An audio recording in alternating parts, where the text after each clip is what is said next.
Patay na ang asawa ko. Hindi sa isang marangal na labanan, kundi sa isang hamak na motel, sa bisig ng isang babaeng hindi ko kilala. Isang malakas na sampal ang sumalubong sa aking pagdadalamhati, hindi mula sa tadhana, kundi mula sa biyenan kong walang puso. Pinilit nila akong itago ang baho ng isang bayaning huwad. Pero ang bawat tusok ng karayom sa aking daliri ay may kalakip na sumpa. Sino nga ba ang tunay na biktima? At hanggang kailan mananahimik ang isang pusong matagal ng pinunit ng dusa? Ito ang kwento ng aking muling pagbangon mula sa mga abo ng kasinungalingan. Huwag kang mangahas na maglabas ng kahit isang patak ng luha, Fiona. Nakakasuka ang pag-arte mo. Ang boses ni Doña Consuelo ay parang latigo na humahagupit sa katahimikan ng morgue. Malamig, matalim, at walang bahid ng awa ang bawat salitang lumalabas sa kanyang mga labi. Hindi namatay ang anak ko dahil sa bisyo. Namatay siya dahil sa'yo. Dahil sa pagiging walang silbi mong asawa, kaya siya humanap ng mapaglilibangan sa labas. Ikaw ang pumatay sa kanya. Sa likod ng kanyang likuran, mahigpit na tinitipon ni Fiona ang kanyang mga daliri sa loob ng kanyang palad. Ramdam pa niya ang hapdi ng bawat tusok ng karayom sa kanyang mga dulo ng daliri. Mga sugat na nakuha niya mula sa magdamag na pagtatahi ng vest na balak isuot ni David para sa parangal bukas. 12 oras siyang hindi natulog. Tiniis ang sakit ng likod at ang panghihina ng mata para lang maging perpekto ang bawat burda ng kanyang pagmamahal. Ngunit heto siya ngayon, nakatayo sa harap ng 2 bangkay na magkatabi sa malamig na silya ng kamatayan. Si David at ang isang batang babaeng nakasuot ng manipis na pulang damit na tila nangungutya sa kanyang katapatan bilang asawa. Tila tumigil ang pag-ikot ng mundo ni Fiona. Ang vest na daladala niya, ang vest na pinaghirapan niya sa ilalim ng malamig na liwanag ng kanilang maliit na kusina sa Quezon City ay dahan-dahang nalaglag mula sa kanyang nanginginig na kamay. Bumagsak ito sa maruming sahig ng morgue, nayapakan ng sapatos ni Doña Consuelo nang hindi nito namamalayan. Walang boses na lumalabas sa kanyang lalamunan.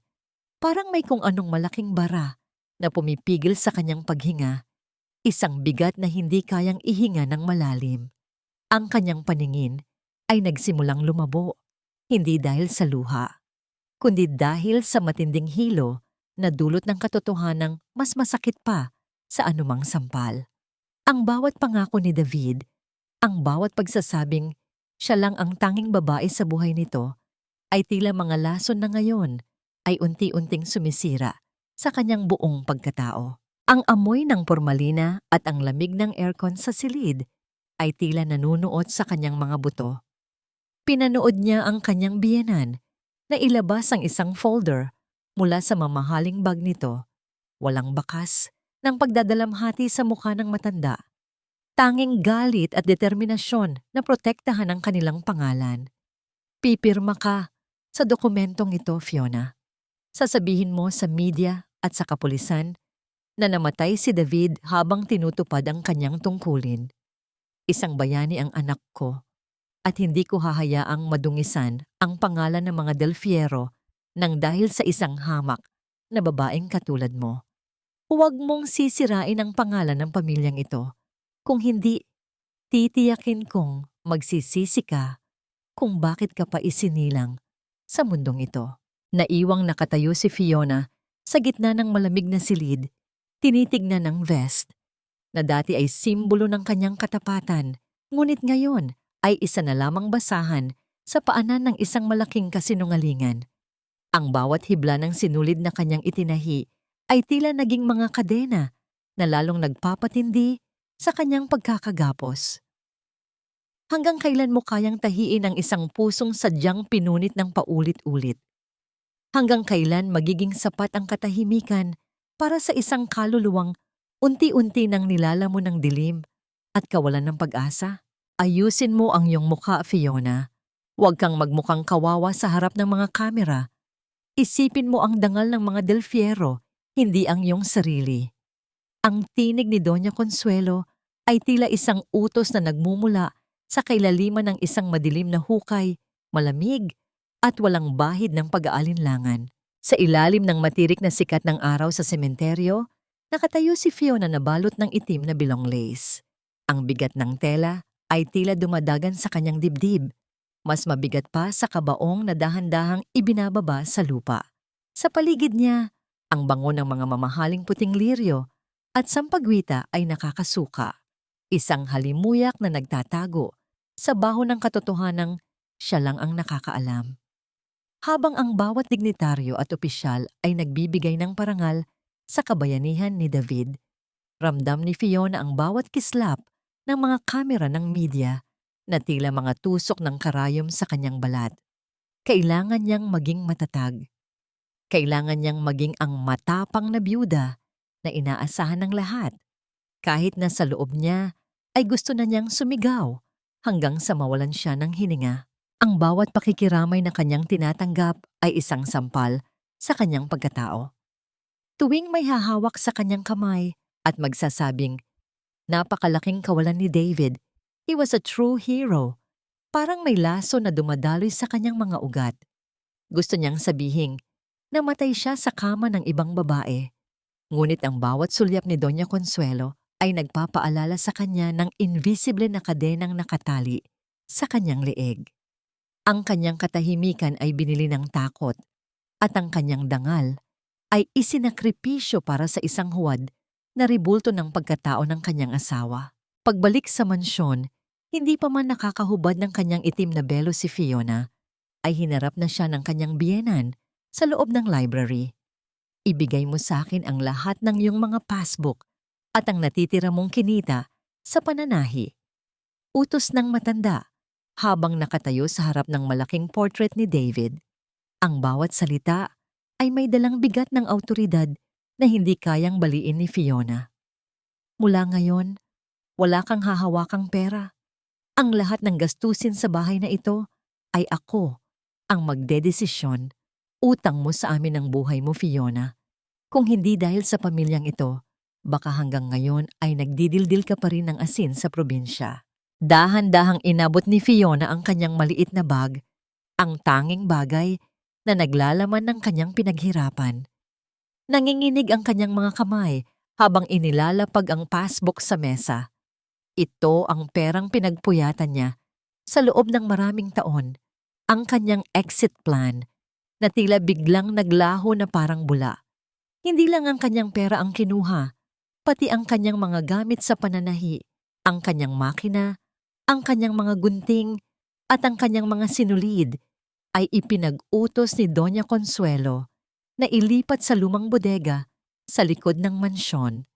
Hindi nararapat sa isang asawa ng bayani ang magmukhang hamak na mananahi. Mula ngayon, mananatili ka sa bodega.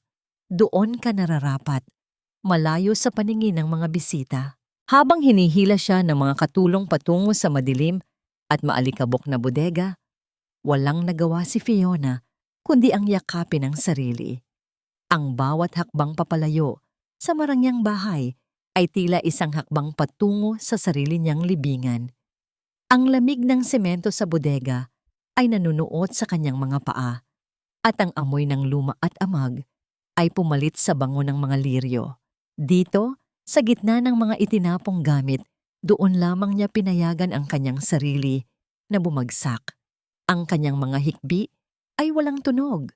Isang pag-iyak na nagmumula sa kaluluwang unti-unti nang pinapatay ng kawalan ng katarungan. Nang marinig niya ang paglak ng pinto mula sa labas, ang tunog ng bakal na nagtatagpo ay tila naging pinal na hatol sa kanyang kalayaan. Sa kabila ng dilim, isang tanong ang paulit-ulit na bumubulong sa kanyang isipan, mas masakit pa sa gutom at pagod. Hanggang kailan mo kayang tiisin ang pagiging isang anino sa sarili mong buhay?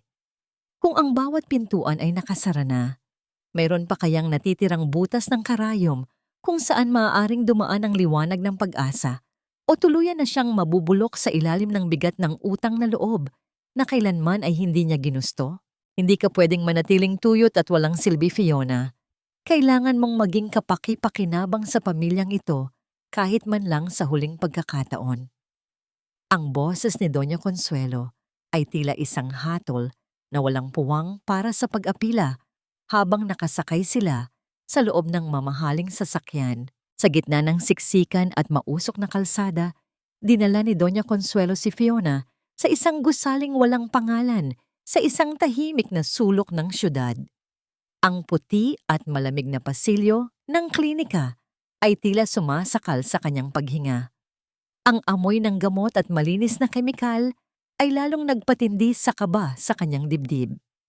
Habang naglalakad sila patungo sa isang pribadong silid, ramdam ni Fiona ang bawat tingin ng mga nurse na tila ba tinitingnan siya hindi bilang isang tao, kundi bilang isang bagay na sususuriin at gagamitin. Sa loob ng silid, isang lalaking nakaputing gown ang naghihintay sa kanila. Handa na ang lahat, Doña Consuelo. Ang mga binhi ni David ay maayos na napanatili sa ating laboratorio. Wika ng doktor sa isang tono na tila ba pinag-uusapan lamang nila ang isang simpleng transaksyon sa negosyo. Tila binuhusan ng malamig na tubig si Fiona nang mapagtanto ang ibig sabihin ng mga salitang iyon. Ang kanyang bahay bata, ang kanyang katawan na tila ba pagmamay-ari na ng pamilyang Del Fierro ay binalak nilang gamitin para sa isang layuning mas madilim pa sa kamatayan. Ano ang ibig ninyong sabihin? Hindi ko gagawin yan. Nanginginig na wika ni Fiona. Ang kanyang boses ay halos pabulong na dahil sa takot. Ngunit ang tugon ni Doña Consuelo ay isang malakas at nakakangilong tawa na tila nagmumula sa kailaliman ng kanyang kasamaan. Wala kang pagpipilian, Fiona. Isang apo ang kailangan ko. Isang tagapagmana na magdadala ng pangalan ni David para manatili ang aming kapangyarihan at ang suporta ng gobyerno. Isang sanggol na magsisilbing patunay na ang anak ko ay isang bayani hanggang sa huli. Humakbang ang matanda palapit sa kanya. Ang amoy ng mamahaling pabango nito ay tila lason sa ilong ni Fiona. Isipin mo ang iyong pamilya sa probinsya. Isang tawag ko lang at titiyakin kong mabaon sila sa utang na hinding-hindi nila mababayaran. Gawin mo ito at mananatili kang reyna sa bahay na yon. Tumanggi ka at titiyakin kong maging pulubi ka sa kalsada. Ang bawat salita ni Doña Consuelo ay tila mga matatalim na kutsilyo na humihiwa sa dignidad ni Fiona. Ramdam niya ang panginginig ng kanyang mga tuhod, ang pakiramdam na ang kanyang buong pagkatao ay unti-unti nang nilalamon ng isang malaking dambuhala. Tumingin siya sa paligid, sa mga malamig na kagamitang medikal, at napagtanto niyang siya ay nag-iisa sa laban na ito. Ang kanyang katawan ay hindi na sa kanya. Ito ay naging isa na lamang kasangkapan para sa ambisyon ng isang babaeng walang kaluluwa. Habang nakahiga siya sa malamig na kama para sa paunang pagsusuri, ang bawat haplos ng malamig na metal sa kanyang balat ay tila nagpapaalala sa kanya ng kanyang kawalang kapangyarihan. Gusto niyang sumigaw, gusto niyang tumakbo, ngunit ang bawat alaala ng kanyang mga magulang at ang banta ng kanyang biyenan ay tila mga mabibigat na bato na nakatali sa kanyang mga paa. Ang dilim ng silid ay tila nagsimulang bumalot sa kanyang paningin at ang tanging naririnig niya ay ang tibok ng sarili niyang puso na tila isang tambol ng kamatayan. Ngunit sa gitna ng kanyang kawalan ng pag-asa, isang nakakatakot na katotohanan ang pumasok sa kanyang isipan. Kung ang bata ay isisilang mula sa puot at dusa, magagawa pa ba niyang mahalin ang isang nilalang na magsisilbing habambuhay na paalala ng kanyang pagkakabilanggo? O ito na ba ang huling hakbang ni Doña Consuelo para tuluyan siyang mabura sa mundong ito at maging isang anino na lamang ng kanyang dating sarili? Ang katotohanan ay parang lason, masakit lunukin, pero ito lang ang tanging bagay na makakapagpalaya sa iyo mula sa mga anino ng kasinungalingan. Isang mapait na ngiti ang sumilay sa mga labi ni Fiona habang tinitignan ang mga dokumentong hawak niya sa ilalim ng malamig na liwanag ng buwan. Gabi na at ang buong mansyon ng mga Del Fierro ay balot na ng nakakangilong katahimikan. Sa utos ni Doña Consuelo, pinaglinis si Fiona ng silid tanggapan ni David, isang paraan ng matanda, upang lalong saktan ang kanyang damdamin sa pamamagitan ng pagharap sa mga alaala ng namayapang asawa. Ngunit habang nililinis niya ang malaking mesa na gawa sa mahogany, isang aksidenteng pagkatisod ng kanyang kamay sa ilalim ng drawer ang nagbukas ng isang lihim na lagayan. Narinig niya ang mahinang tunog ng kahoy na naghiwalay, na tila ba ang silid mismo ay may gustong ibulong sa kanya. Doon, sa loob ng madilim na espasyo, natagpuan ni Fiona ang isang lumang folder na may selyo ng isang bangko. Sa bawat pahinang kanyang binubuklat, ang kanyang puso ay tila pinipiga ng isang dambuhalang kamay. Ang mga dokumento ay tungkol sa pagkalugi ng tiyanggihan at patahian ng kanyang mga magulang sa Bulacan. 10 taon na ang nakalilipas, ngunit hindi lang iyon simpleng pagkalugi. Ang bawat pirma, ang bawat transaksyon, at ang bawat pananakot na nakatala doon ay may isang pangalang paulit-ulit na lumilitaw: Doña Consuelo del Fierro. Tila tumigil ang daloy ng kanyang dugo. Ang pamilyang akala niya ay sumagip sa kanila mula sa kahirapan. Ang biyenang akala niya ay nagbigay sa kanya ng pagkakataong mabuhay ng marangal, ay siya rin palang arkitekto ng kanilang pagkawasak. Sinadya nilang palubugin ang kanyang ama at ina para wala silang ibang mapuntahan kundi ang lumapit sa mga Del Fierro. Ang kanyang kasal kay David ay hindi isang pagliligtas. Ito ay isang bayad pinsala sa isang utang na sila rin ang gumawa. Utang na loob? Bulong ni Fiona sa sarili. Ang kanyang boses ay puno ng pait. Lahat ng ito ay isang malaking bitag, ngunit hindi pa doon nagtapos ang kanyang pagdurusa. Sa ilalim ng mga dokumento, may isang maliit na digital camera at ilang mga memory card. Nang buksan niya ang isa sa mga file, ang kanyang buong katawan ay naging bato. Nakita niya ang kanyang sarili sa screen, mga tagong video ni David habang sinasaktan siya, ang kanyang mga pagmamakaawa, ang kanyang mga pasa na pilit niyang itinago sa ilalim ng mahabang manggas. Pinanood ni David ang sarili niyang kalupitan na tila ba ito ay isang paboritong pelikula. Ang bawat sampal at bawat pag-iyak ni Fiona ay naging isang tropeo para sa kanyang asawa. Nalaglag ang kamera mula sa kamay ni Fiona at gumulong sa makapal na alpombra. Ang bawat hibla ng paggalang na natitira sa kanyang puso para kay David ay tuluyan ng naglaho, napalitan ng isang matinding galit na tila apoy na tumutupok sa kanyang buong pagkatao. Ang bawat pagsamba ng publiko sa bayaning ito ay isang malaking kabalintunaan. Ang bawat parangal na natanggap ni David ay nakatayo sa ibabaw ng kanyang mga sugat at luha. Napahawak si Fiona sa gilid ng mesa para hindi siya mabuwal.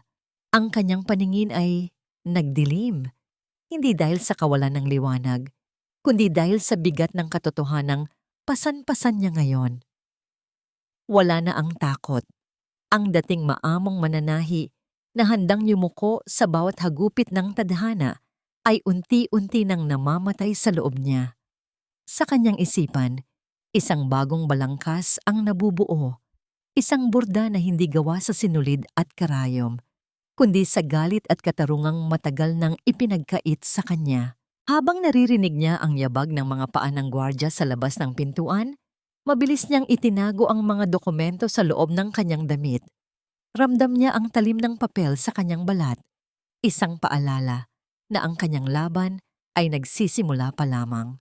Ang tanong na lamang ay kung paano siya makakatakas sa impyernong ito ng buhay, o kung mayroon pa bang sino mang makikinig sa tinig ng isang babaeng itinuring na basura sa loob ng napakahabang panahon.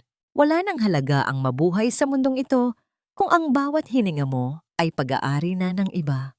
Isang mapait na bulong ang kumawala sa mga labi ni Fiona habang nakatitig siya sa isang maliit na bote ng gamot na hawak niya sa loob ng madilim na bodega. Ang lamig ng gabi ay tila nanunuot sa kanyang mga buto At ang amoy ng amag sa paligid ay nagpapaalala sa kanya na siya ay isa na lamang kagamitang itinapon at kinalimutan.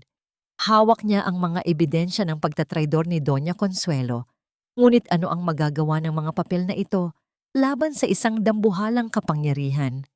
Sino ang maniniwala sa isang hamak na mananahi na itinuturing na baliw at desperada? Sa gitna ng kanyang pag-iisa, ang tanging naririnig niya ay ang malakas na tibok ng kanyang sariling puso na tila unti-unti nang nawawalan ng pag-asa. Ngunit ang katahimikan ng gabi ay biglang bumasag nang makarinig siya ng malalakas na yabag ng mga sapatos sa labas ng mansyon.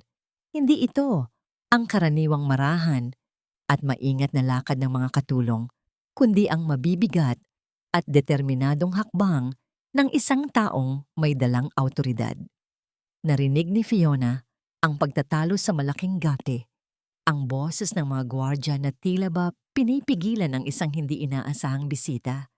Ngunit ang boses na sumagot sa kanila ay tila isang kulog na nagpatahimik sa buong paligid. Tumabi kayo kung ayaw ninyong makasuhan ng obstruction of justice. Hinahanap ko ang kapatid ko at walang sino man sa inyo ang makakapigil sa akin. Ang boses na yon, matapang, matigas, at puno ng pamilyar na init, ay tila isang kuryenteng gumising sa natutulog na diwa ni Fiona. Ilang sandali pa, ang pinto ng bodega ay marahas na bumukas, na nagdulot ng malakas na ingay ng bakal na nagtatagpo. Ang liwanag mula sa labas ay tila naging isang silaw na tumama sa mga mata ni Fiona. Doon, nakatayo sa gitna ng pintuan, ay isang babaeng nakasuot ng unipormeng militar. Ang kanyang tindig ay tila isang agilang handang sumagip sa kanyang inakay. Si Victoria, ang kanyang kapatid na matagal nang nawalay dahil sa tungkulin sa Mindanao. Fiona? Ang boses ni Victoria ay biglang lumambot, napalitan ng isang matinding pait. Nang makita ang kalagayan ng kanyang kapatid, mabilis siyang lumapit at lumuhod sa harap ni Fiona. Ang kanyang mga kamay, na sanay sa paghawak ng armas, ay dahan-dahang humawak sa mga pasa sa braso ni Fiona. Diyos ko, anong ginawa nila sa'yo? Hindi na nakapagsalita si Fiona. Ang lahat ng sakit, ang lahat ng takot, at ang lahat ng pagdurusa na kinimkim niya sa loob ng maraming buwan ay biglang bumuhos na parang ulan. Niyakap niya ng mahigpit ang kanyang kapatid. Ang kanyang mga hikbi ay naging mga hagulgol na tila ba nanggagaling sa kailaliman ng kanyang kaluluwa. Sa bisig ni Victoria, naramdaman niya ang isang bagay na akala niya ay nawala na sa kanya habang buhay. Ang pakiramdam ng pagiging ligtas. Nandito na ako, Fiona. Hindi ko nahahayaang saktan ka pa nila. Bulong ni Victoria habang ang kanyang mga mata ay nananatiling nakatitig sa pintuan kung saan nakatayo si Doña Consuelo na tila ba gulat na gulat sa presensya ng isang general sa loob ng kanyang bakuran. Ang bawat patak ng luha mo, Fiona, ay may katumbas na kabayaran. Titiyakin kong ang bawat isa sa kanila ay luluhod sa harap mo. Tumayo si Victoria, karga ang kanyang kapatid na tila ba ito ay isang mahalagang kayamanan. Habang naglalakad sila palabas ng bodega, ang bawat hakbang ni Victoria ay tila isang deklarasyon ng digmaan laban sa pamilyang Del Fierro. Ang dating takot sa mga mata ni Fiona ay unti-unti nang napapalitan ng isang bagong liwanag. Hindi na siya mag-iisa sa laban na ito. Ang agila ay nagbalik na, at sa ilalim ng kanyang mga pakpak, ang muling pagbangon ni Fiona ay hindi na lamang isang pangarap, kundi isang katotohanang malapit nang mangyari. Ngunit habang papasok sila sa sasakyan ni Victoria, isang sulyap ang ibinigay ng kanyang kapatid sa malaking mansyon. Isang plano ang nabubuo sa isipan ni Victoria. Isang plano na masigit pa sa simpleng pagtakas. Hindi sapat na umalis tayo, Fiona. Seryosong wika ni Victoria habang pinaaandar ang makina. Kailangang maranasan nila kung paano ang mawalan ng lahat, kung paano ang maging isang anino sa sarili nilang pamamahay. Hindi sapat na tumakas tayo, Fiona. Kailangan nating pasukin ang kuta ng kaaway gamit ang kanilang sariling laro. At sa pagkakataong ito, ako ang haharap sa kanila para sa'yo. Ang mga salita ni Victoria ay tila isang matalim na espada na humiwas sa takot na bumabalot sa puso ni Fiona habang sila ay nasa loob ng isang ligtas na bahay ng militar. Sa ilalim ng malungkot na liwanag ng isang lampara, nakatitig si Fiona sa kanyang kapatid. Magkamukha sila, isang biyaya ng dugo na tila ngayon lang nila gagamitin para sa isang mapanganib na layunin. Ang suhestyon ni Victoria ay tila isang bangungot na may halong pag-asa, ang pagpapalit ng kanilang pagkatao. Habang hinahawakan ni Victoria ang marupok na kamay ni Fiona, ramdam ng huli ang init at lakas na nanggagaling sa kanyang kapatid. Isang lakas na matagal nang ipinagkait sa kanya sa loob ng mansyon ng mga Del Fiero. Magpapalit tayo, Fiona. Ulit ni Victoria, ang kanyang boses ay walang alinlangan. Isusuot ko ang iyong mga lumang damit, ang iyong mga dusa at ang iyong pananahimik. Ikaw naman, magtago ka sa Bulacan. Magpagaling ka sa piling ni Lolo Berting. Doon, walang sino man ang makakasakit sa iyo habang tinatapos ko ang laban na ito sa loob ng bahay na yon. Dahan-dahang hinubad ni Victoria ang kanyang unipormeng militar. Ang bawat butones na bumibitiw ay tila simbolo ng pag-iwan niya sa kanyang sariling dangal para pasukin ang mundong puno ng dumi. Isinuot niya ang kupas at punit-punit na duster ni Fiona, ang tela na naging saksi sa bawat luhang pumatak sa loob ng bodega. Sa kabilang dako, isinuot ni Fiona ang malinis at matigas na tela ng jacket ni Victoria. Ang bigat ng uniforme sa kanyang balat ay tila nagpapaalala sa kanya na siya ay may pananagutan na ngayon sa sarili niyang kaligtasan. Tumingin si Victoria sa salamin.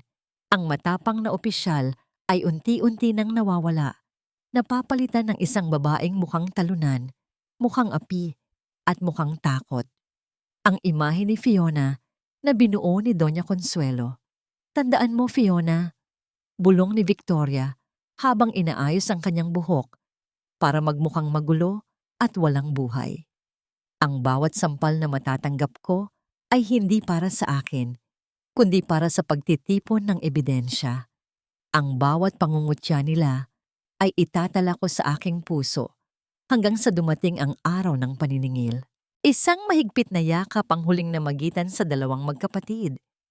Ang amoy ng pulbura at katapangan mula sa uniforme ni Victoria ay tila lumipat sa puso ni Fiona, habang ang amoy ng dusa at amag mula sa duster ni Fiona ay tila naging baon ni Victoria sa kanyang pagbabalik sa impyerno. Nang dahan-dahang lumakad si Victoria patungo sa sasakyang magdadala sa kanya pabalik sa mansyon, pinanood siya ni Fiona mula sa bintana. Ang bawat hakbang ng kanyang kapatid ay tila isang tunog ng orasan na nagbibilang sa nalalabing sandali ng kapangyarihan ng mga Del Fiero. Pagdating ni Victoria sa harap ng malaking gate ng mansyon, yumuko siya, itinago ang talim sa kanyang mga mata at nagsimulang umarte bilang ang mahinang si Fiona. Ang gwardya ay binuksan ng pinto nang walang pag-aalinlangan, hindi namamalayan na ang babaeng pumasok ay hindi na ang tupang kanilang kinaladkad noon, kundi isang lobo na nakasuot ng balat ng tupa. Sinalubong siya ni Doña Consuelo sa bukana ng pinto. Ang mukha nito ay puno ng pandidiri. Bumalik ka rin, hampas lupa. Akala mo ba ay makakatakas ka sa akin? Bumalik ka sa bodega at tapusin mo ang lahat ng iniwan mong dumi. Yumuko si Victoria. Isang pilit na hikbi ang kumawala sa kanyang labi. Ngunit sa likod ng kanyang buhok, na nakatabing sa kanyang muka, isang malamig na ngiti ang sumilay. Hanggang kailan kayang panindigan ni Victoria ang papel ng isang biktima bago sumabog ang kanyang tunay na pagkatao? At sa kanyang pagtira sa ilalim ng iisang bubong kasama ang babaeng pumatay sa kaligayahan ng kanyang kapatid, magagawa kaya niyang pigilin ang kanyang mga kamay na hindi dumanak ang dugo bago makuha ang hustisyang nararapat? Bilisan mo ang paglilinis, Fiona, para kang pagong na walang pakinabang Huwag mong idahilan ang pagkapagod dahil wala kang karapatang mapagod sa pamamahay na ito. Ang tinig ni Doña Consuelo ay tila isang matalas na kuko na kumakalmot sa sahig ng kusina habang pinapanood niya ang nakaluhod na si Victoria. Hawak ang isang basahan. Dahan-dahang ikinukuskos ni Victoria ang malamig na tiles ng sahig. Ramdam niya ang panginginig ng kanyang sariling mga kamay. Hindi dahil sa takot, kundi dahil sa matinding pagpipigil na huwag tumayo at balian ng leeg ang matandang nasa harap niya. Ang bawat patak ng pawis na bumabagsak mula sa kanyang noo ay tila naging simbolo ng pasensyang pilit niyang hinahabaan para sa kapakanan ng kanyang kapatid. Sa loob ng kanyang isipan, paulit-ulit niyang naririnig ang boses ni Fiona, ang mga hikbi nito at ang mga pasa na nakita niya sa katawan nito. Ngayon, sa ilalim ng iisang bubong, nararanasan niya ang bawat sentimo ng impyernong pinagdaanan ni Fiona sa loob ng maraming taon. Tumayo si Doña Consuelo at marahas na itinulak ang balde ng tubig gamit ang kanyang sapatos, dahilan upang kumalat ang maruming tubig sa buong paligid at mabasa ang duster na suot ni Victoria. Ulitin mo ang lahat. Ayoko nang may kahit isang bakas ng dumi. At pagkatapos niyan, dumiretso ka sa bodega. Huwag kang lalabas hanggat hindi ko sinasabi. Ang bawat salita ng matanda ay puno ng lason. Isang uri ng psychological torture na layuning durugin ang espiritu ng sino mang makikinig. Ngunit hindi niya alam na ang babaeng nasa paanan niya ay isang sundalong sinanay sa pinakamahihirap na kondisyon. Nang makaalis ang matanda, dahan-dahang tumayo si Victoria.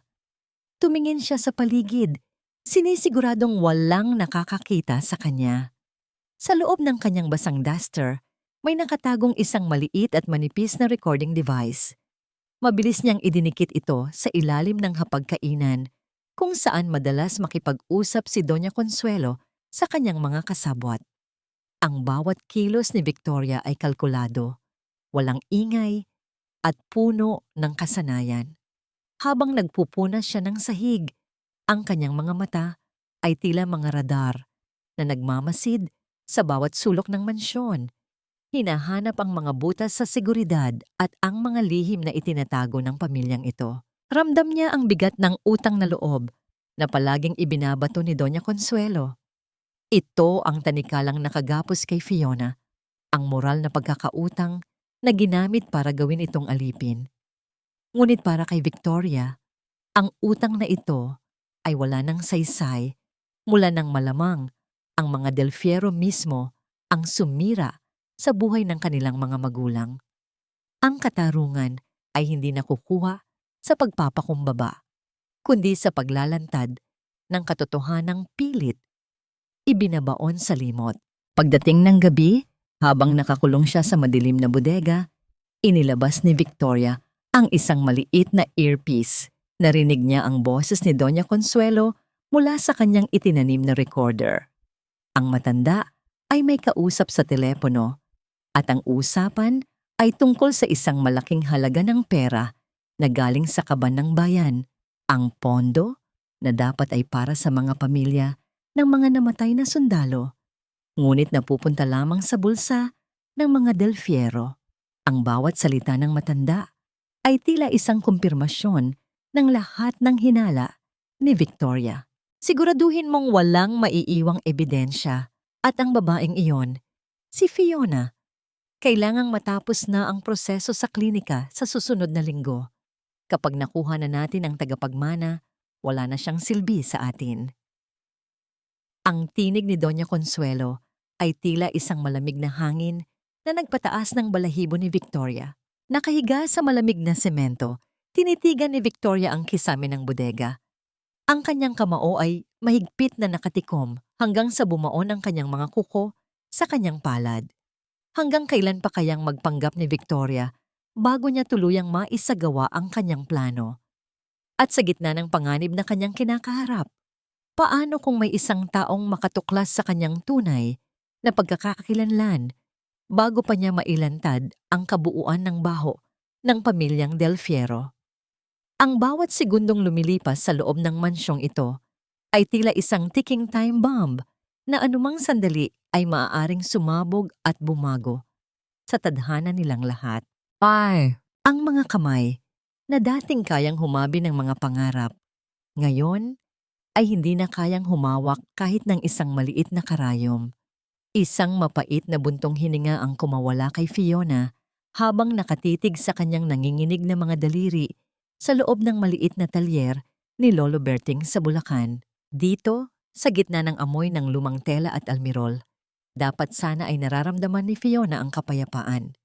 Malayo siya sa malupit na boses ni Doña Consuelo at sa mga anino ng mansyong sumakal sa kanya.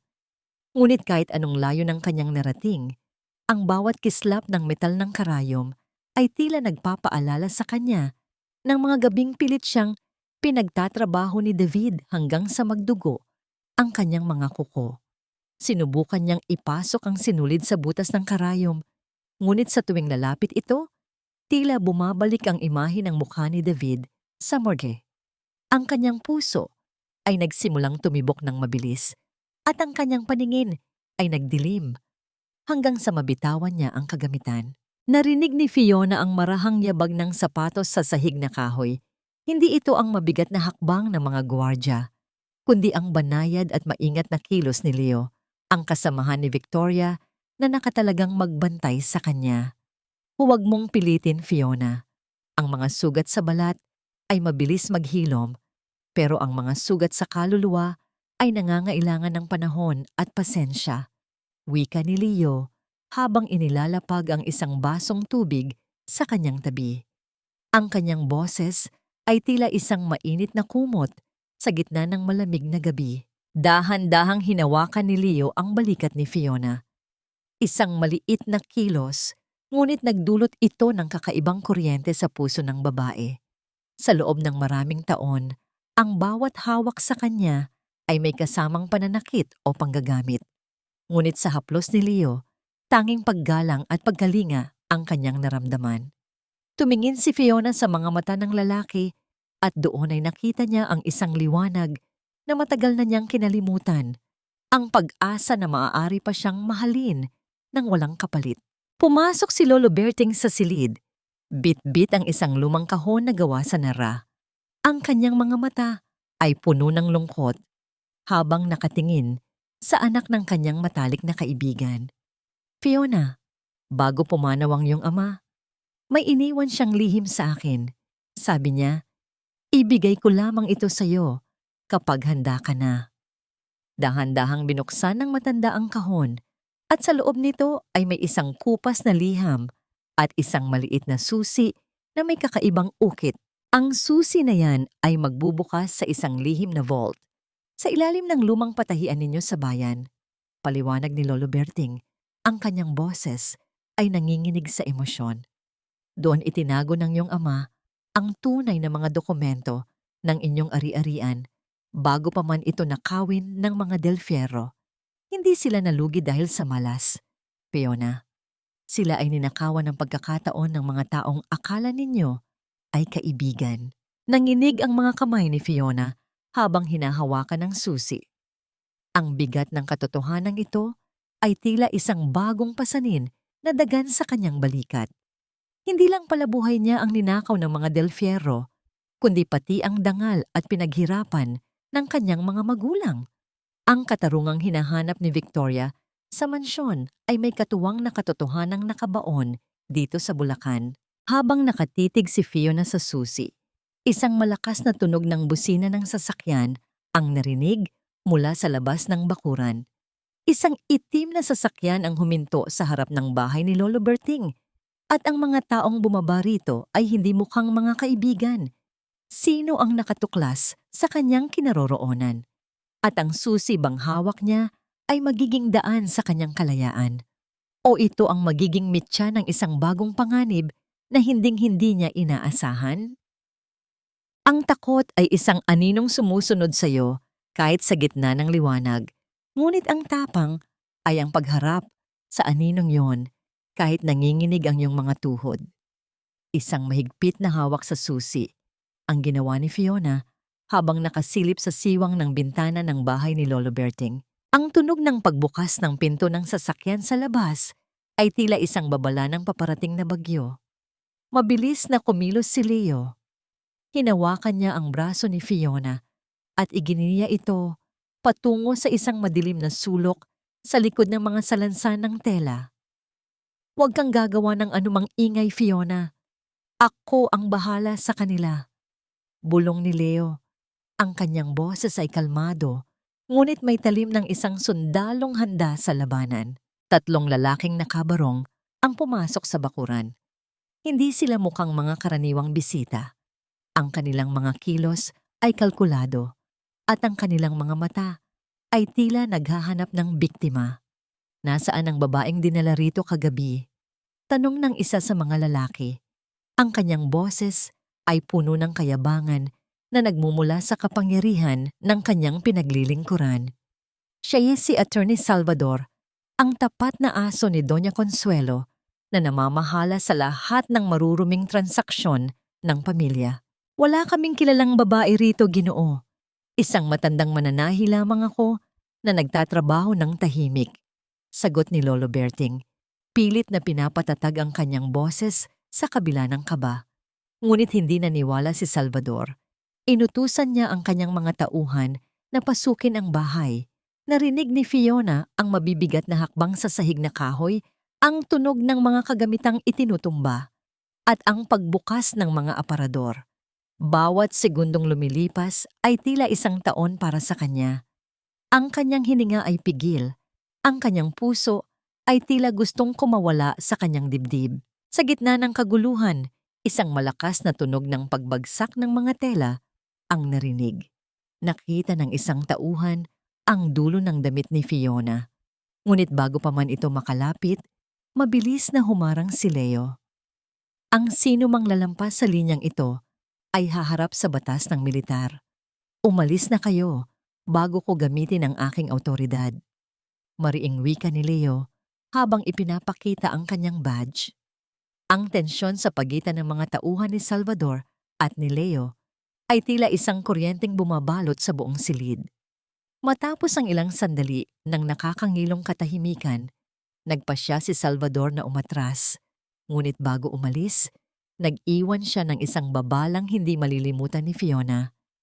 "Hindi kayo makatago habang buhay. Ang mga Del Fierro ang nagmamay-ari sa inyo at kukunin namin ang sa amin." Samantala, sa loob ng mansyon ng mga Del Fierro, nagsisimula na ang sariling laban ni Victoria. Habang naglilinis siya sa opisina ni Doña Consuelo, natagpuan niya ang isang lihim na listahan ng mga opisyal na tumatanggap ng suhol mula sa pamilya. Ngunit hindi lang iyon. May isang folder na may nakasulat na Oplan Binhi. Isang detalyadong plano kung paano nila kukunin ang sanggol mula kay Fiona at pagkatapos ay ipapadala ito sa ibang bansa para itago habang ang ina ay tuluyan ng papatahimikin. "Napakawalang hiya ninyo," bulong ni Victoria sa sarili. Ang kanyang mga mata ay nagbabaga sa galit. Alam niyang kailangan na niyang kumilos ng mabilis.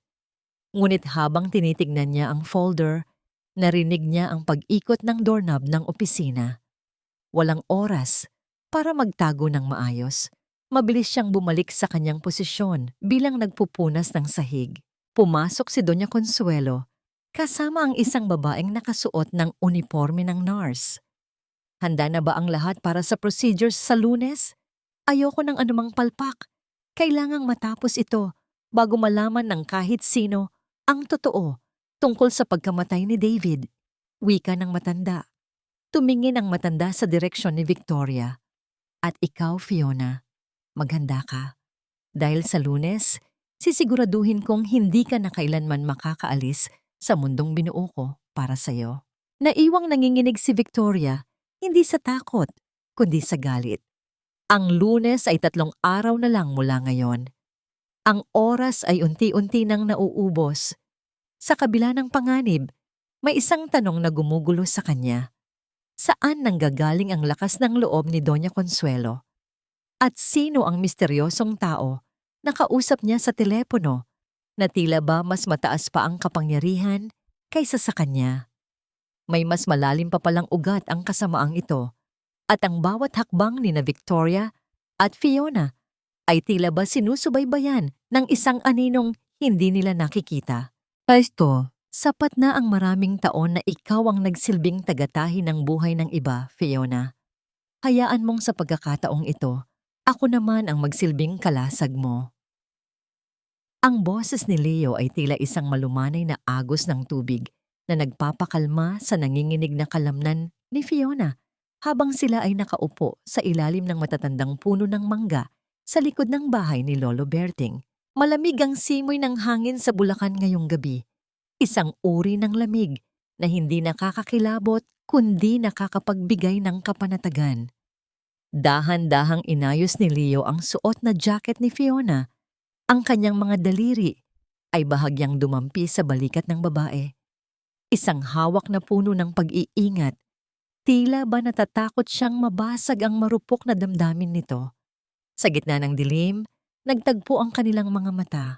Sa loob ng mahabang panahon, nakaramdam si Fiona ng isang uri ng init na hindi nagmumula sa takot o obligasyon, kundi sa isang tapat na malasakit. Ito ang tinatawag nilang kilig, na akala ni Fiona ay pangnobela lamang. Ang pakiramdam na ang bawat pintig ng kanyang puso ay may katugon na pag-asa. Bakit mo ito ginagawa, Leo? Isang hamak na mananahi lang ako na puno ng mga pasa at sugat. Bulong ni Fiona. Ang kanyang mga mata ay nagsisimulang mangilid ang luha. Wala akong maibabalik sa iyo, kundi ang gulong dala ng aking nakaraan. Ngunit sa halip na sumagot, kinuha ni Leo ang nanginginig na kamay ni Fiona at dahan-dahang itinigil ang paggalaw nito sa pamamagitan ng pagyakap sa kanyang sariling palad. Hindi mo kailangang magbayad, Fiona. Ang katarungan para sa iyo ay sapat na kabayaran para sa akin. Ang mga sugat mo, sila ang nagpapatunay kung gaano ka katatag. At ang katatagang iyon ang dahilan kung bakit karapat-dapat kang mahalin. Isang sandali ng katahimikan ang namagitan sa kanila, kung saan ang tanging naririnig ay ang huni ng mga kuliglig at ang mahinang paghinga ng bawat isa bago dahan-dahang isinandal ni Fiona ang kanyang ulo sa balikat ni Leo. Hinahayaan ang sarili na maniwala sa pag-ibig kahit panandalian lamang. Kinabukasan, sa tulong ni Leo, pinuntahan nila ang lumang patahian ng kanyang ama. Gamit ang susing ibinigay ni Lolo Berting, binuksan nila ang isang lihim na vault sa ilalim ng mga sahig na kahoy. Ang tunog ng pag-ikot ng luma at kinalawang na bakal ay tila isang tinig mula sa kabilang buhay. Sa loob, natagpuan nila ang mga tunay na titulo ng lupa at mga ledger na nagpapatunay na ang pamilyang Del Fiero ay unti-unting nagnakaw ng pondo mula sa negosyo ng kanyang ama sa loob ng maraming dekada.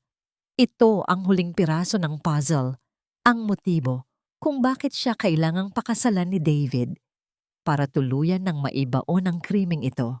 Habang nangyayari ito sa Bulacan, sa mansyon naman ay dumaranas si Victoria ng isang uri ng impyerno na hindi niya inaasahan. Higa na, Fiona. Kailangan mong suriin ng doktor bago ang operasyon sa Lunes. Utos ni Doña Consuelo habang nakatayo sa tabi ng isang kama sa loob ng isang pribadong silid sa mansyon.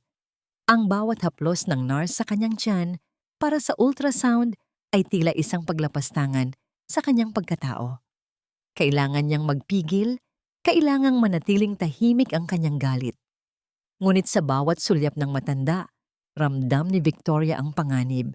Isang tawag ang natanggap ni Doña Consuelo habang nasa loob ng silid.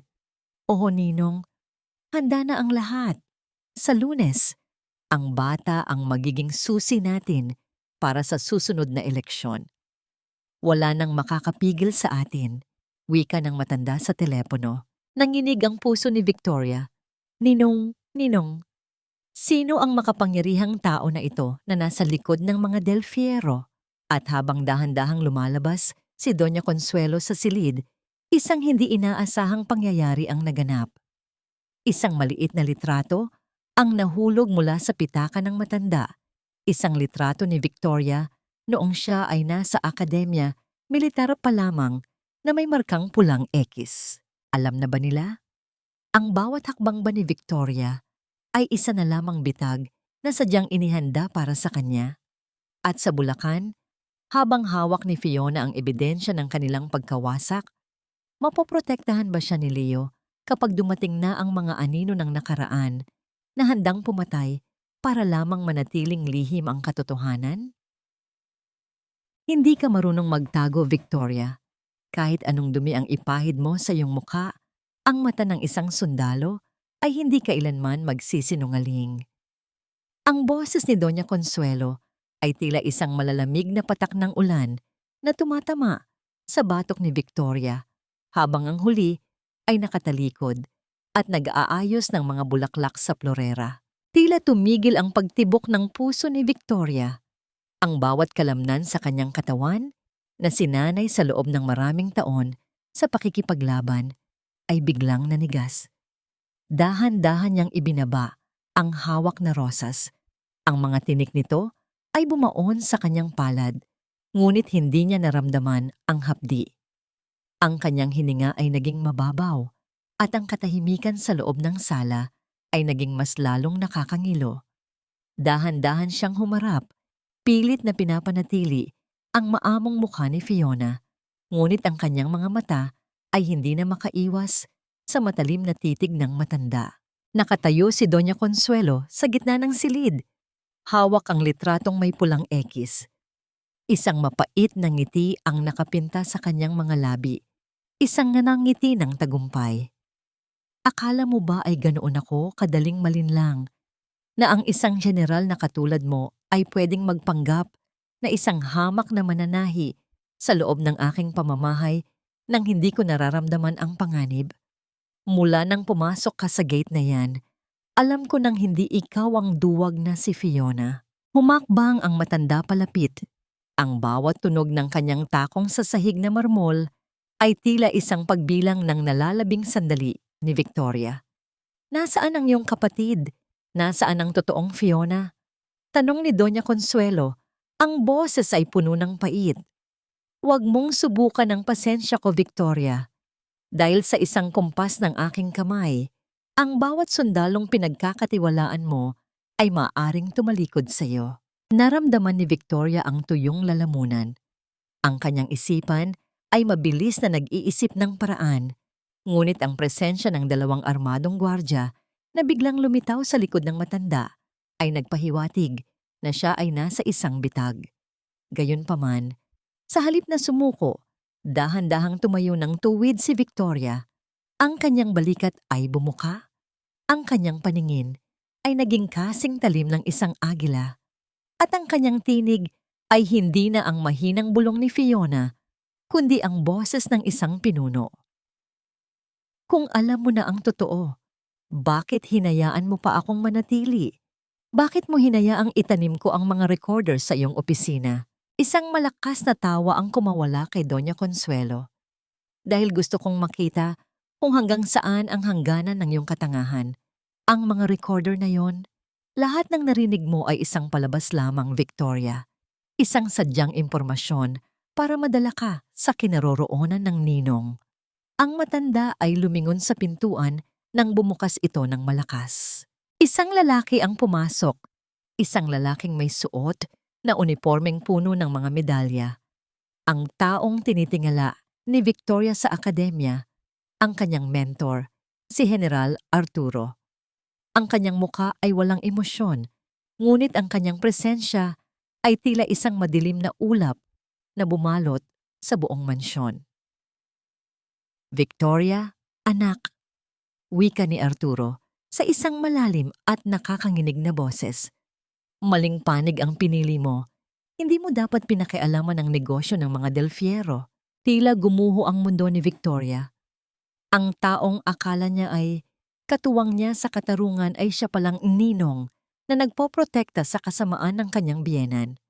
Ramdam niya ang panghihina ng kanyang mga tuhod, ang pakiramdam ng pagtatraidor na mas matindi pa sa anumang sugat ng balaaha.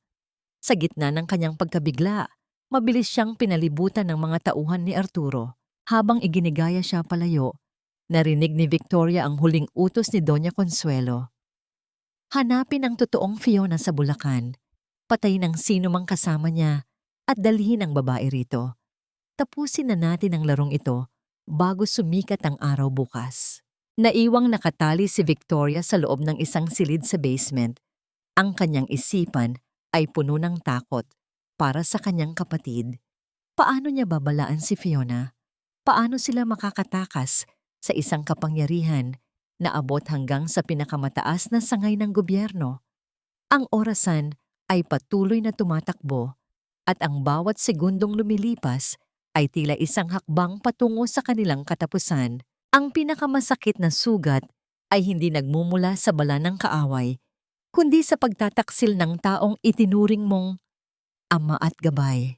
Ang boses ni Victoria ay basag, puno ng pait habang nakagapos ang kanyang mga kamay sa isang malamig na upuang bakal sa silong ng mansyon. Nakatayo sa kanyang harap si General Arturo, ang taong nagsabit ng kanyang mga medalya, ang taong nagturo sa kanya na ang tungkulin ay sagrado. Ngunit ngayon, sa ilalim ng madilim na liwanag ng basement, ang mukha ng general ay tila isang maskara ng kasakiman. Masyado kang idealista, Victoria. Malamig na wika ni Arturo habang hinihipan ng usok ng kanyang tabako. Sa mundong ito, ang kapangyarihan ay hindi nakukuha sa katarungan, kundi sa pagprotekta sa mga taong nagpopondo sa ating mga operasyon. Ang mga Del Fierro ay hindi lamang pamilya, sila ang haligi ng ating organisasyon. Ramdam ni Victoria ang bawat pintig ng kanyang puso na tila isang martilyo sa kanyang dibdib.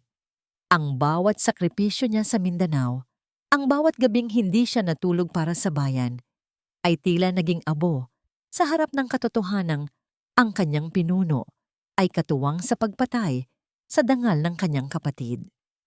Binenta ninyo ang inyong kaluluwa para sa pera ng mga Del Fierro, General. Isang malaking kahihiyan sa unipormeng suot ninyo, mariing sagot ni Victoria.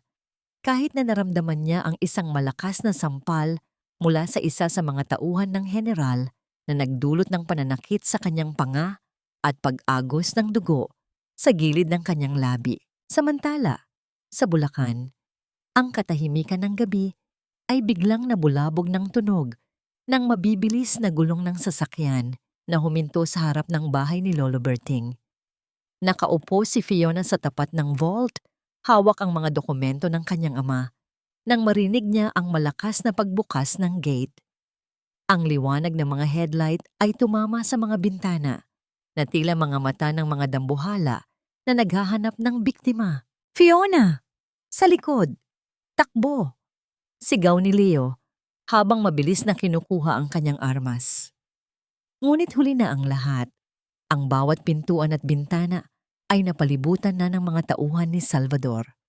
Narinig ni Fiona ang marahas na paghampas ng kahoy, ang tunog ng pintong nabasag at ang mga hakbang na tila banyanig ang buong pundasyon ng lumang bahay. "Huwag ninyong sasaktan ng matanda!" Sigaw ni Fiona nang makita niyang kinaladkad ng mga lalaki si Lolo Berting. Ang takot na matagal na niyang pilit na ibinabaon ay biglang bumangon. Ngunit sa pagkakataong ito, may kasama na itong galit. Nang makita niyang tinutukan ng baril si Leo, dahan-dahang tumayo si Fiona. Yakap-yakap niya ang folder ng kanyang ama, ang huling piraso ng kanilang dangal. "Ito ba ang hinahanap ninyo?" Sigaw ni Fiona. Ang kanyang boses ay nanginginig, ngunit puno ng determinasyon. "Kunin ninyo ako, pero hayaan ninyong umalis ang mga taong ito. Wala silang kinalaman dito." Isang mapait na tawa ang narinig mula sa pintuan nang pumasok si Salvador. "Napakagiting, katulad ng iyong kapatid. Pero hindi mo kami madidiktahan, Fiona. Ang utos ni Doña Consuelo ay malinaw. Dalhin ka sa klinika, buhay o patay." Sa gitna ng kaguluhan, isang maliit na detalye ang hindi napansin ng mga tauhan ni Salvador. Ang suot na kwintas ni Fiona, isang maliit na locket na ibinigay ni Victoria Bago sila magpalit ng pwesto, ay may nakatagong GPS tracker na patuloy na nagpapadala ng signal. Habang kinaladkad si Fiona patungo sa itim na sasakyan, ang kanyang mga mata ay nagtagpo sa mga mata ni Leo na puno ng pait at pangako. Bumalik ang eksena sa basement ng mansyon. Isang tawag ang natanggap ni General Arturo. Nakuha na namin ang target. Papunta na kami sa klinika. Ulat ng nasa kabilang linya. Ngumiti ang general at tumingin kay Victoria. Tapos na ang laro, anak. Bukas, ang kapatid mo ay magiging isang makina na lamang para sa ating susunod na plano. At ikaw ay magiging isang alaala na lamang ng isang sundalong nawalay sa tungkulin. Naiwang mag-isa si Victoria sa dilim. Ang kanyang mga luha ay dahan-dahang pumatak. Hindi dahil sa takot para sa kanyang sarili, kundi dahil sa hapdi ng katotohanang ang kanyang kapatid ay muling nahulog sa kamay ng mga halimaw. Ngunit sa kabila ng kanyang pagkagapos, isang mahinang tunog ng pag-ikot ng tornilyo ang narinig sa ilalim ng kanyang upuan. Isang bagay na hindi napansin ng mga tauhan ng general, si Victoria ay hindi lamang isang sundalo. Siya ay isang survivor. Mayroon pa kayang sapat na oras para makatakas si Victoria at iligtas ang kanyang kapatid bago tuluyan nang maisagawa ang operasyon sa klinika? At sa gitna ng pagtataksil ng kanyang pinuno, sino pa ang maaari niyang pagkatiwalaan sa mundong ito na tila puno na ng dumi at kasinungalingan? Ang tiwala ay parang isang kristal na kapag nabasag, ang bawat piraso nito ay nagiging matalim na bubog na lalong sumusugat sa iyong puso. Isang malalim na buntong hininga ang kumawala kay Victoria habang nararamdaman niya ang hapdi ng pagkakatali sa kanyang mga pulso sa loob ng madilim na silid. Sa bawat segundong lumilipas, tila naririnig ni Victoria ang boses ni General Arturo na umaalingaw-ngaw sa kanyang isipan. Ang boses na dati ay nagbibigay sa kanya ng lakas, ngunit ngayon ay nagdudulot lamang ng matinding pagsisisi. Sa kabila ng sakit, hindi sumuko ang kanyang katawan.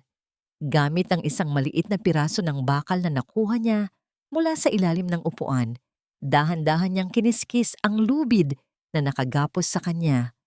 Ang bawat kiskis ay tila isang tibok ng orasan na nagpapaalala sa kanya na ang kanyang kapatid ay nasa panganib. Ang pawis ay humahalo sa dugo sa kanyang mukha, ngunit ang kanyang mga mata ay nananatiling nakatitig sa pintuan, naghihintay ng tamang pagkakataon. Samantala, sa loob ng isang pribado at malamig na klinika, nakahiga si Fiona sa isang kama na napapalibutan ng mga makinang walang buhay. Ang amoy ng antiseptic ay tila sumasakal sa kanya. Pumasok si Doña Consuelo, kasama ang doktor at ilang mga nurse. Ang matanda ay nakasuot ng kanyang pinakamagarang alahas. Tila ba ang gagawing operasyon ay isang pagdiriwang ng kanyang tagumpay. Huwag kang malikot, Fiona. Sa loob ng ilang minuto, sisiguraduhin nating ang binhi ni David ay mananatili sa iyong sinapupunan. Isang malaking karangalan ito para sa isang katulad mo. Wika ni Doña Consuelo, ang kanyang boses ay puno ng mapait na panunodyo.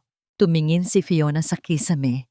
Ang kanyang mga mata ay puno ng luha, ngunit ang kanyang puso ay nag-aalab sa galit. Ang karangalang sinasabi ninyo ay isang sumpa. Mahina, ngunit matatag na sagot ni Fiona. Maari ninyong kontrolin ang aking katawan, pero hinding-hindi ninyo makukuha ang aking kaluluwa. Ang bawat kasinungalingan ninyo ay may katapusan at malapit na iyon. Isang malakas na sampal ang dumapo sa mukha ni Fiona mula sa kamay ni Doña Consuelo na nagdulot ng isang nakakangilong tunog sa loob ng tahimik na silid. Ngunit sa labas ng klinika, isang lihim na puwersa ang unti-unti nang kumikilos. Si Leo, kasama ang ilang mga sundalong nanatiling tapat kay Victoria, ay mabilis na sinusubaybayan ang signal mula sa tracker ni Fiona. Ang bawat hakbang nila ay puno ng pag-iingat, tila mga aninong gumagalaw sa dilim. Alam ni Leo na hindi sapat ang dahas para talunin ang isang general. Kailangan nila ng katotohanan na mas matalas pa sa anumang bala. Sa basement ng mansyon, matagumpay na nakawala si Victoria sa kanyang mga gapos. Sa gitna ng katahimikan, mabilis niyang nilapitan ang gwardyang nakatalaga sa pinto at sa isang mabilis na kilos ay napatumba niya ito nang walang anumang ingay. Kinuha niya ang radyo at ang baril ng gwardya, ngunit hindi niya balak pumatay. Ang kanyang layunin ay ang opisina ni Doña Consuelo kung saan nakatago ang server na naglalaman ng lahat ng digital na ebidensya ng Oplan Binhi at ang mga transaksyon ni General Arturo. Habang papalapit ang oras ng malaking gala para sa pag-alala kay David, ang buong mansyon ay puno na ng mga kilalang tao, mga reporter at mga opisyal ng gobyerno. Hindi nila alam na sa ilalim ng ningning ng mga chandelier, isang malaking pagsabog ng katotohanan ang nakahanda ng maganap. Nakatayo si General Arturo sa tabi ng podium, suot ang kanyang uniforme na tila ba siya ang simbolo ng integridad, habang si Doña Consuelo ay naghahanda na para sa kanyang talumpati ng pagdadalamhati. Nagsimula ang musika. Ang bawat nota ay tila isang babala. Pumasok ang mga nurse sa silid ni Fiona, dala ang mga kagamitang medikal. Ngunit bago pa man madampi ang karayom sa balat ni Fiona, isang malakas na pagbukas ng pinto ang narinig. Hindi ito ang doktor. Ito ay si Victoria. Suot ang kanyang duguang uniforme, ang kanyang mga mata ay nagbabaga sa katarungan. Sa kanyang kamay ay hawak niya ang isang tablet na direktang nakakonekta sa malaking screen sa labas ng ballroom. Tapos na ang pagtatanghal, Doña Consuelo. Wika ni Victoria. Ang kanyang boses ay tila isang kulog na yumanig sa buong klinika. Sa labas, sa harap ng daan-daang mga bisita at live na telebisyon, ang mukha ni David ay biglang napalitan ng mga video ng kanyang karahasan, ang mga dokumento ng korupsyon ni Arturo, at ang boses ni Doña Consuelo na nag-uutos ng pagpatay. Ang bawat hininga sa loob ng ballroom ay tila tumigil. Ang katahimikan ay naging isang sigaw ng pagkabigla. Sino ang mag-aakala na ang bayaning kanilang hinahangaan ay isang halimaw at ang mga taong kanilang pinagkakatiwalaan ay mga magnanakaw ng buhay? At sa gitna ng kaguluhang ito, mapoprotektahan ba ni Victoria ang kanyang kapatid mula sa huling desperadong hakbang ni General Arturo? O ang katarungang ito ay mababayaran ng isa pang buhay? Ang bawat kasinungalingan ay may hangganan, at sa gabing ito, ang pader ng inyong kapangyarihan ay tuluyan ng gumuho sa bigat ng inyong sariling mga kasalanan. Ang boses ni Victoria ay hindi lamang isang banta. Ito ay isang pinal na hatol na umaalingaw-ngaw sa puting silid ng klinika, habang ang malaking screen sa ballroom ay patuloy na naglalantad ng baho ng pamilyang Del Fierro. Sa loob ng Grand Ballroom, ang katahimikan ay napalitan ng isang malakas na bulungan na tila isang papalapit na bagyo. Ang mga dignitaryo, ang media, at ang mga dati ay tagahanga ni David ay nakatitig sa screen na may halong pandidiri at galit. Nakita nila ang lahat, ang bawat pasa sa katawan ni Fiona, ang bawat dokumento ng nakaw na yaman, at ang boses ni General Arturo na nagtatraidor sa sarili niyang sinumpaang tungkulin. Ang bayaning pinararangalan ay isa palang halimaw, at ang ulirang ina na si Doña Consuelo ay isa palang mastermind ng korupsyon. Sa loob ng klinika, nanginginig ang buong katawan ni Doña Consuelo. Ang kanyang mukha na dati ay puno ng pagmamalaki, ay ngayon ay puno ng takot at pait. Wala kayong patunay. Lahat ng yan ay gawa-gawa lamang ng isang desperadang sundalo at isang baliw na mananahi. Sigaw ng matanda. Ngunit ang kanyang boses ay tila isang mahinang hunina lamang sa gitna ng katotohanan. Humakbang siya palapit kay Fiona. Ang kanyang mga kuko ay tila ba gustong sumunggab sa huling pagkakataon. Ikaw ang sumira sa amin, Fiona. Ikaw na walang utang na loob. Binigyan kita ng lahat at ito ang ibabalik mo sa amin. Ngunit bago pa man madampi ng matanda ang kanyang kamay kay Fiona, isang malakas na hawak sa kanyang braso ang nagpahinto sa kanya. Hindi ito si Victoria, kundi si Leo, kasama ang ilang matataas na opisyal ng National Bureau of Investigation na hindi nabili ng pera ni Arturo. Sapat na ang iyong mga salita, Doña Consuelo. Ang utang na loob na iyong sinasabi ay isang tanika lang, ikaw rin ang gumawa para sa iyong sariling kapahamakan. Wika ni Leo, ang kanyang mga mata ay puno ng katarungan. Sa labas ng ballroom, mabilis na pinalibutan ng mga awtoridad si General Arturo. Ang kanyang mga tauhan na nakakita sa ebidensya sa screen ay nagsimulang magbaba ng kanilang mga armas. Wala nang gustong mamatay para sa isang taong nagbenta ng dangal ng kanilang uniforme. Ang pagbagsak ng general ay mabilis at walang ingay, isang simbolo ng isang kapangyarihang itinayo sa ibabaw ng buhangin. Dahan-dahang lumapit si Victoria sa higaan ni Fiona.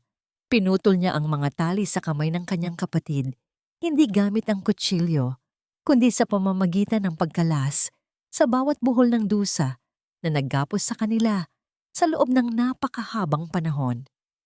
Tapos na, Fiona. Malaya ka na.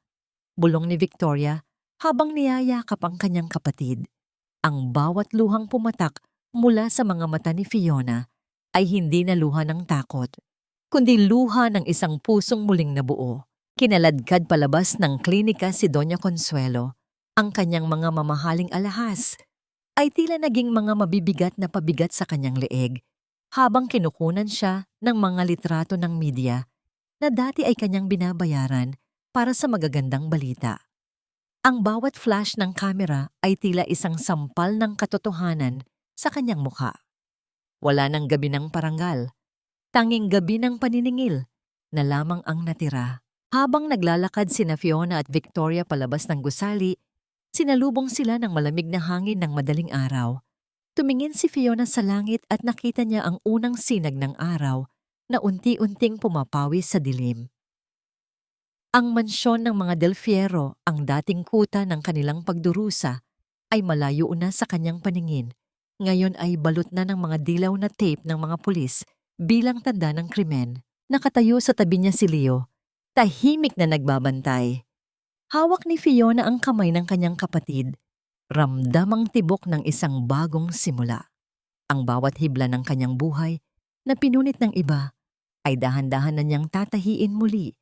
Ngunit sa pagkakataong ito, gamit ang sarili niyang mga kulay at sarili niyang mga pangarap.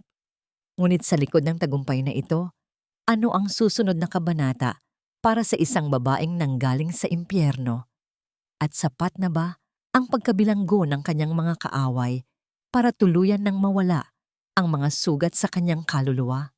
Ang bawat tahi ay hindi na isang pagsisikap na pagtakpan ang mga butas ng nakaraan, kundi isang sining ng paglikha ng bagong bukas.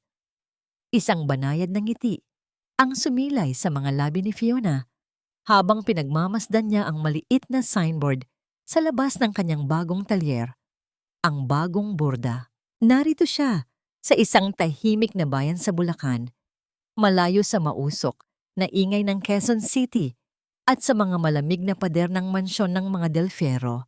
Ang sikat ng araw ay malayang pumapasok sa malalaking bintana ng kanyang shop, nagbibigay ng buhay sa mga makukulay na balumbon ng tela na nakasalansan sa mga istante. Wala na ang amoy ng amag at pormalina. Ngayon, ang tanging nalalanghap ni Fiona ay ang bango ng mga bagong tabas na koton at ang halimuyak ng mga sariwang bulaklak mula sa kanyang maliit na hardin. Sa harap ng kanyang makina, hindi na nanginginig ang mga daliri ni Fiona. Ang bawat pagtapak niya sa pedal ay tila isang ritmo ng kapayapaan. Sa kanyang tabi, isang babaeng may mga matang puno ng pag-asa ang naghihintay habang sinusukat ang isang bestidong kulay asul. Napakaganda po, Ma'am Fiona. Ngayon ko lang naramdaman na mukha pala akong kagalang-galang. Wika ng babae, isang dating biktima ng karahasan sa kanilang barangay na tinutulungan ni Fiona na mahanap ang sariling tiwala. Dahan-dahang hinaplos ni Fiona ang balikat ng babae. Hindi ang damit ang nagpapaganda sa Lita. Ang iyong dinalang tapang para bumangon ang tunay na nagpakinang sa bestidong yan.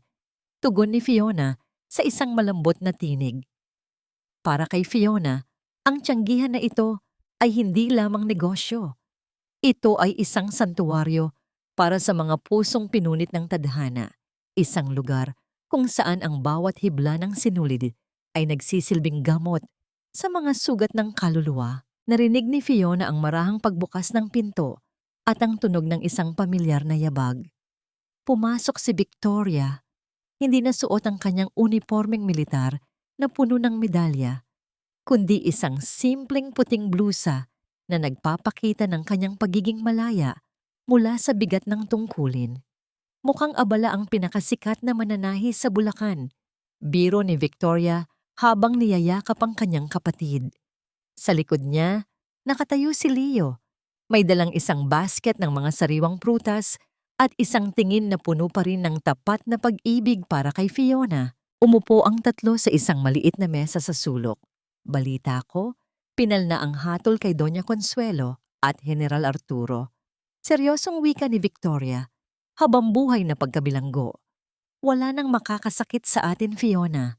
Ang katarungan ay tuluyan ng nanahan sa ating panig. Huminga ng malalim si Fiona at tumingin sa labas ng bintana. Ang mga alaala ng morgue, ng bodega, at ng mga hapdi ng bawat sampal ay tila mga anino na lamang na unti-unting nilalamon ng liwanag. Salamat, ate. Pero higit sa pagkabilanggo nila, ang mahalaga ay ang pagkakalaya ko mula sa sarili kong takot.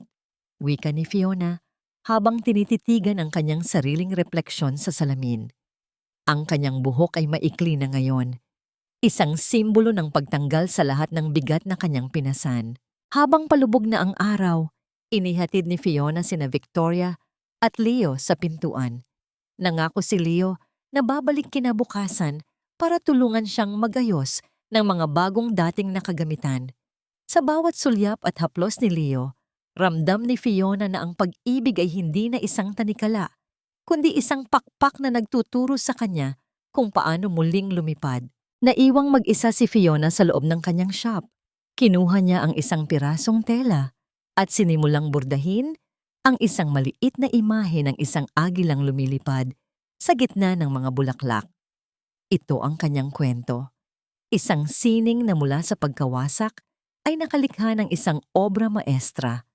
Habang dahan-dahang pinapatay ang ilaw, ang huling tunog na narinig sa silid ay ang marahang pagtara ng kanyang gunting.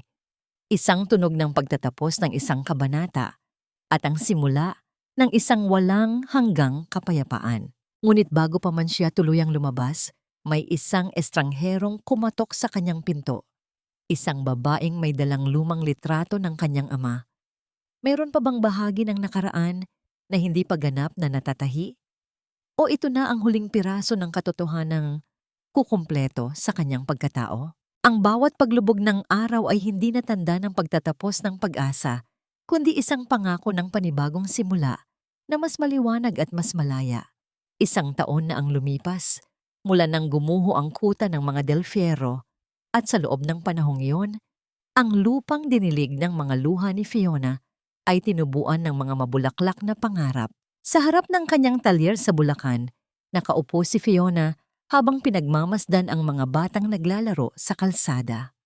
Ang babaeng estranghero na kumatok sa kanyang pinto noong nakaraang buwan ay nagbalik, hindi para magdala ng gulo, kundi para ibigay ang huling piraso ng alaala ng kanyang ama.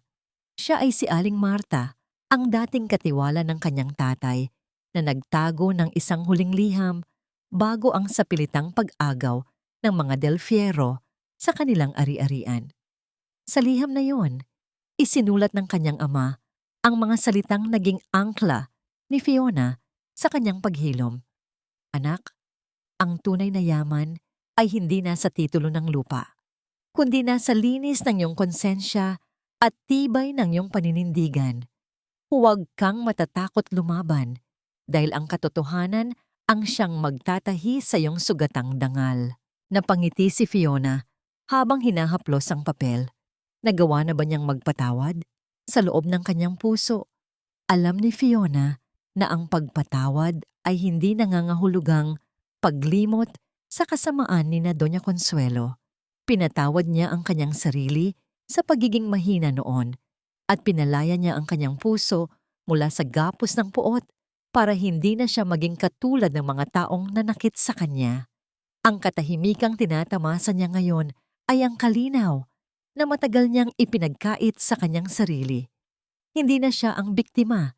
Siya na ang may akda ng sarili niyang kabanata. Lumabas si Victoria mula sa loob ng shop. Bit-bit ang 2 tasa ng mainit na tsa. Ang kanyang mukha ay mas maaliwalas na ngayon, malayo sa tensyon ng operasyong militar. Iniisip mo na naman ba ang nakaraan, Fiona? Sabi ko sa'yo, ang mga anino ay hindi na makakaabot sa liwanag na binuo mo rito. Wika ni Victoria sa isang masuyong tono. Nagtagpo ang mga mata ng magkapatid, isang pagtingin na puno ng pasasalamat.